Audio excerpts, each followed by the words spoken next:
Hello and नमस्ते सम्पूर्णलाई। आज फेरि पनि तपाईँहरूको माझ एउटा सर्ट भ्लग लिएर आएको छु।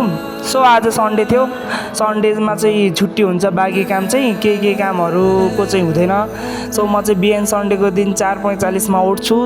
5 बजेको ड्युटी हो, 4:45मा उठेर ड्युटी गइसकेपछि उताबाट आउँदाखेरि मलाई ठ्याक्क 7 बजिसकेको हुन्छ। 7 बजिसकेको थियो अनि रुममा आउँदाखेरि चाहिँ बुढीले नास्ता सास्ता बनाएर रेडी गरेको थियो। सो नास्ता खाँदाखेरि हामीलाई ठ्याक्क कति बज्यो, 8 बज्यो, 8 साढे 8 भइसकेको हुन्छ। अनि त्यसपछि चाहिँ म 11 बजे ड्युटी जान्छु। फेरि एउटा कुकिङको घर चाहिँ आफ्नै अपार्टमेन्टको तल छ, अनि त्यो अपार्टमेन्टमा कुकिङ गर्छु। कुकिङ गरेर रिटर्न आउँदाखेरि चाहिँ मलाई 12:15 भइसकेको हुन्छ। बुढीले चाहिँ खाना बनाएको हुन्छ, तरकारी म बनाउँछु अनि कहिलेकाहीँ बुढी बनाउँछ, दुइटै मिलेर गर्छौँ। अनि खानासाना खाँदाखेरि हामीलाई 1 बज्छ। 1 बजिसकेपछि सन्डेमा त नसुत्ने कुरै हुँदैन। अनि सन्डेमा चाहिँ यसो सुतेको त आज धेरै सुतियो होइन।